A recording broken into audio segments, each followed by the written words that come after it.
So next up, we have our friend Tom again. Thomas Lowry, our friend from London, Ontario, also one of the earliest DesignX community members, and now a design advocate at Figma. Thomas will be talking about embracing the chaos. To non-designers, design is often thought of as the final output, the neat, orderly, functional, beautiful result. But the process of getting there is anything but beautiful. Thomas will talk more about that. So let's have a big round of applause for Thomas Lowry. Thank you.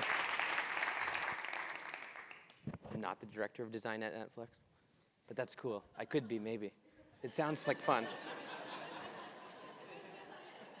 All right, so my name's Tom. I work at Figma, and my role there is I'm a designer advocate. Just show of hands in the audience, how many people have used Figma or Figma users? Holy smokes, that's awesome. Well, if we haven't met you already, please come say hi. We'd love to get your feedback, talk to you more. And for those of you who don't, we make a design tool that lives in the browser. Part of our vision is making design more accessible. We think of that in a lot of different ways. So one way is by means of being in the browser when you're working with your teams. A lot of your teams aren't going to be spending your teammates aren't going to be spending their time in a design tool. So being able to share a link to the things that you're working on and have a fully featured tool in your browser definitely makes it more easy to access. And also, you don't need a special computer or any type of platform, and so you can access design in a browser. And by being able to do that, you can work together collaboratively in real time with your coworkers. So at Figma, I sit on the community team, and I work really closely with our accounts team and also in really close proximity to our product design engineering teams. Now, before I joined Figma, I was a designer. I've worked in the industry professionally for about 12 years, and I've always been sort of like a tool geek. I still remember teaching myself Flash 4 and ActionScript 1.0 for any of the Flash people in the room, and I've always sort of geeked out on tools ever since. And as I started to think about my own process, sort of when I discovered Figma at my last company where I was working at OpenText as a product designer, just discovering Figma really mapped to the way that I was starting to think about my own process internally while working with my coworkers. And so as part of this job, I get to talk to a lot of different teams. And I guess that's sort of like the unique perspective that I have in this role. And so when I'm working with our accounts teams, we're talking to customers who are evaluating our tool or customers that are already using our tool. And those team sizes range from like 2 or 3 person teams to sometimes really big teams where we have like 16,000 users using the product. And so the most exciting part is those conversations start off like about features, and we talk about how can this thing make our designers do this thing quicker, and it's like very granular conversations. But as we zoom out, we get to talk a little bit more about the greater problems that they have as an organization. And it's really fascinating when you start off talking to designers, and maybe we schedule follow-up emails, and they bring their whole team. So you have PMs and designers and copywriters and also different types of designers and developers, and they're all trying to describe what their internal challenges are. And usually it comes down to trying to make the whole workflow more efficient between all of those people who are ultimately going to influence the design. But an interesting that also comes up is that every single person that we talk to, or every single team, seems to be building a design system. And it's really easy for those conversations to go back down into like this really granular level where we start talking about how do we synchronize design and code, how do we build a token system that compiles to multiple different languages, and it gets really complex. And those aren't bad things to focus on, but they're also not things that everybody has the resources to focus on. It's really easy for a small team to look at someone like Shopify, who has a really mature, amazing design system, fancy documentation website, they've built their own custom tooling, and they also have teams to support that. So it can be kind of dangerous sometimes to sort of emulate the practices of a bigger organization if you don't have the resources dedicated to supporting it. And so as we start talking about more of these, this idea of closing the gap between design and engineering, the thing that I like to think about is how can we close the gap not just between design and engineering, but all of the people that are involved in the process. And I think that even if our tools get better and our tools help us close that gap, it's never going to negate the need for cross-team alignment and collaboration. And these aren't new problems. So here's one of my heroes. This is Massimo Vignelli and his wife, Layla. They're like the most collaborative design couple that I can think of. I'm sure many of you are Massimo fans.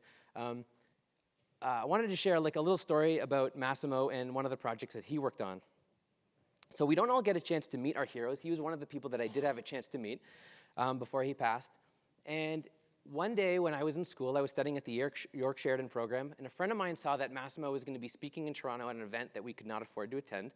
And we thought we'd email him and say, like, can you come to our school and talk to us? And we thought, well, Massimo's not going to respond, but we'll send this email just in case. And as it turns out, he responded the next day and said, my talk ends at 5:30. Like, how do I get to your school? So 5:30 on this day where Massimo was presenting, we showed up. My friend disappeared off into the Manulife Center, and out he came with Massimo Vignelli, and I had boarded my parents' car. I was illegally parked, and he gets into the passenger seat, and we go up to York University for this talk. So next up, we get stuck in traffic, which I hate traffic, but when you're like, oh, this design legend is beside me, and we get to talk for another hour, this is kind of like a cool situation. Go traffic. So anyways, we got to shoot the shit about design, and Massimo is really well known for this map that he made. This is the 1972 New York subway map. I'm sure lots of designers are familiar with it. It's very highly praised piece of design. But what's interesting is out of all of Massimo's projects, this was probably one of the most short-lived. It was instituted in 1972. By 1975, it was taken out of commission. And as I asked him more questions about this map and why it was taken out of commission. And he talked about the internal politics at the MTA and how the public didn't really like it because they moved away from this map that was focused on geography, and they went to a more representative map that was more about the relationship between stops. And I guess the public didn't respond well to it initially.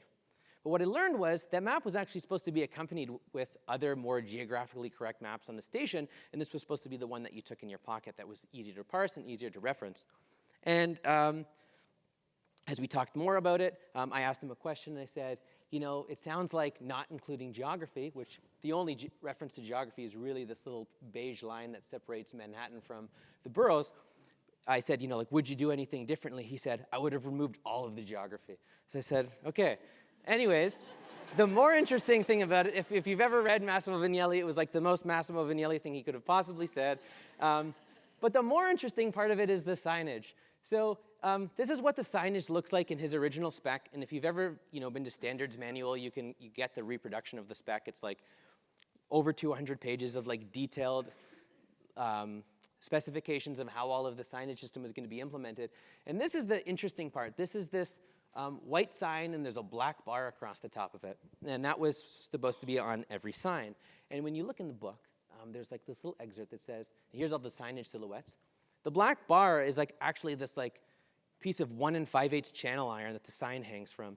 And his idea was, well, all these signs on the subway platforms would be hanging from this black bar. And if we have all these other signs, they won't have the black bar. So let's add the black bar. It'll be more consistent across the whole thing. Well, as it turns out, Massimo and his team thought they were going to manage the signage vendor. They did not. The MTA managed the signage vendor with a different signage vendor, and there was a whole bunch of miscommunications, and this is what they implemented. So this is what you see if you've ever been to New York. This is what the signage system looks today. And they decided that they were going to invert the signs to make them black with white text because graffiti concerns, and they thought that this would somehow, I guess, paint doesn't work on black, I guess. They didn't really know how to interpret that black bar that was now white, which was only on the sign because of the black metal. And anyways, this line is an implementation mistake that exists on every single sign, even where it doesn't need to be. So it's on every sign.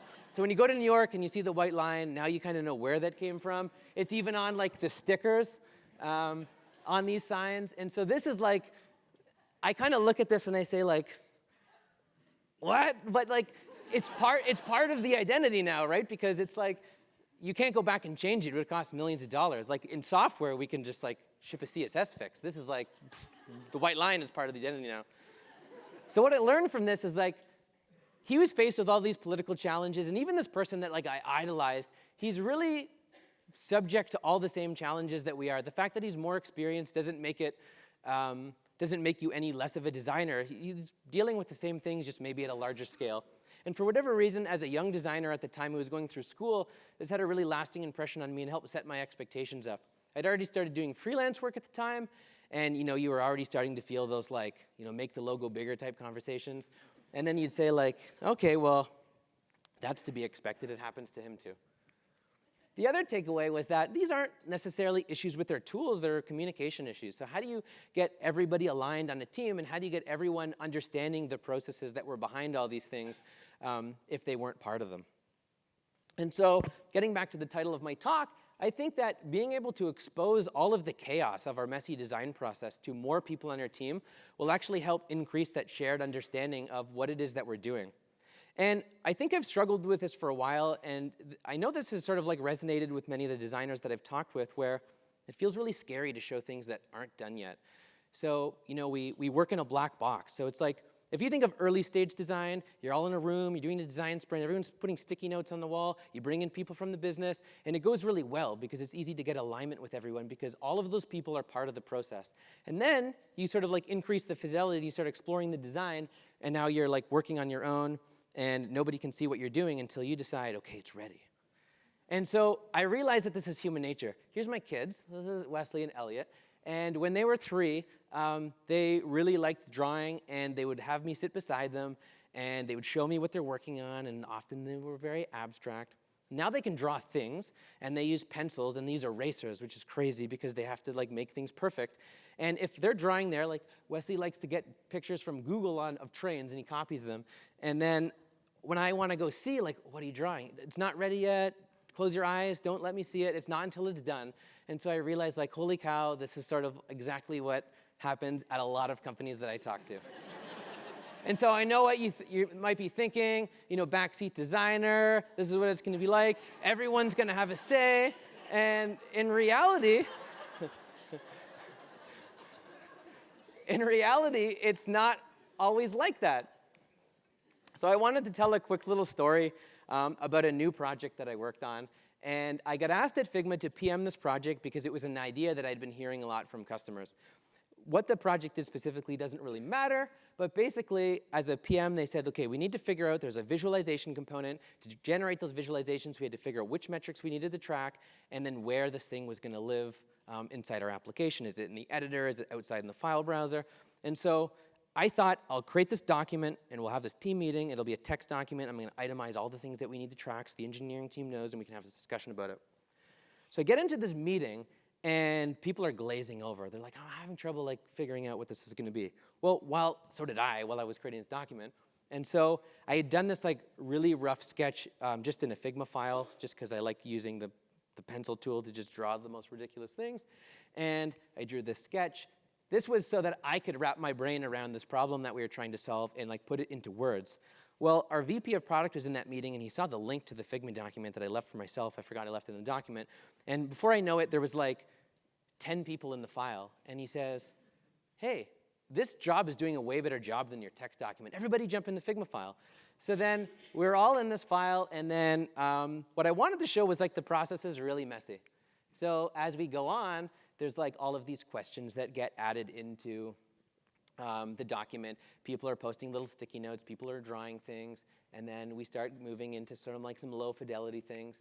And then it keeps going and going and going. Now, I should preface this, I'm not a monster. Like, I didn't do all this on the same page in the document. It's very, like, split up. But for the purposes of the talk, I had to, like, consolidate it onto, like, some slides.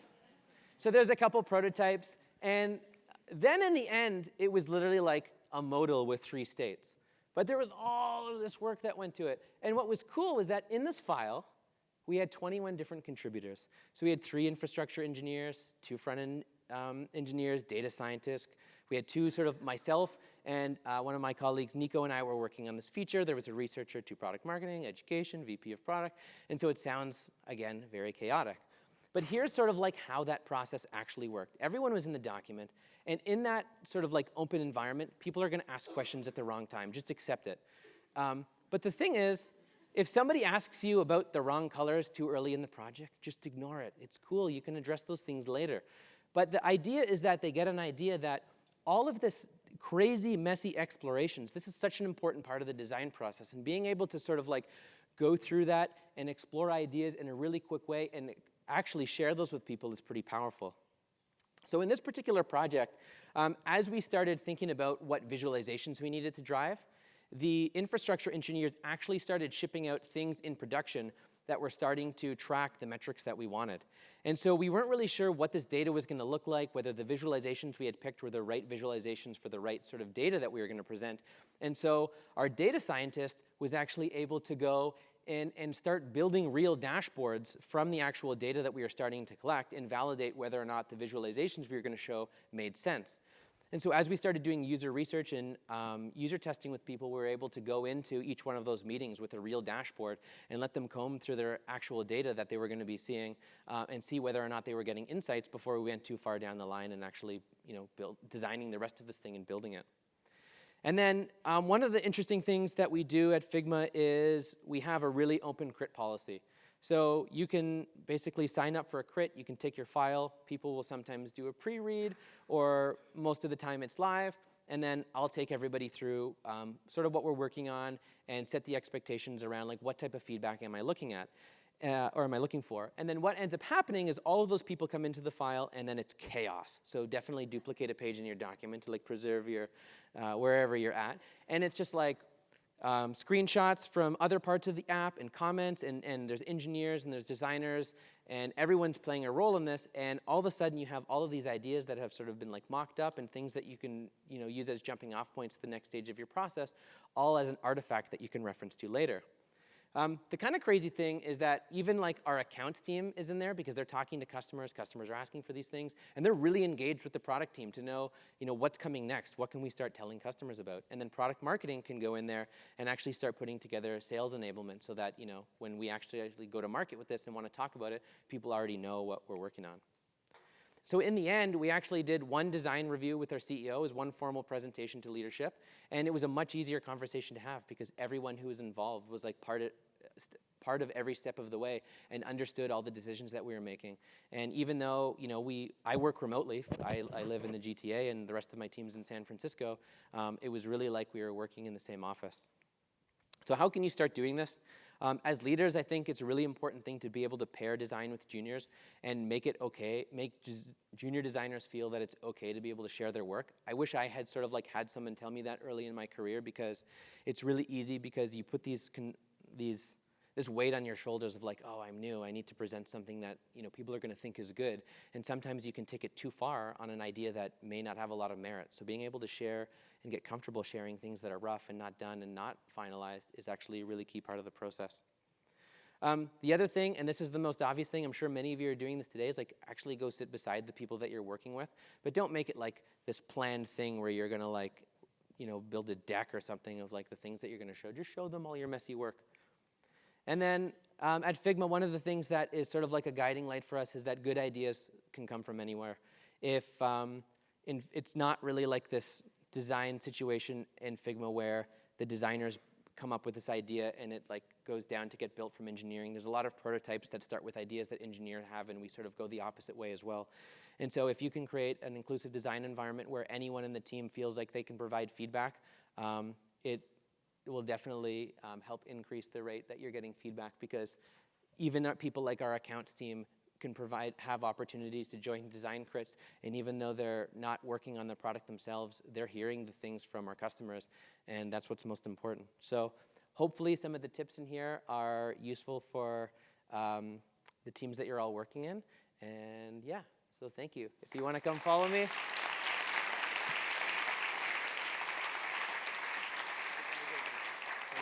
Thank you so much.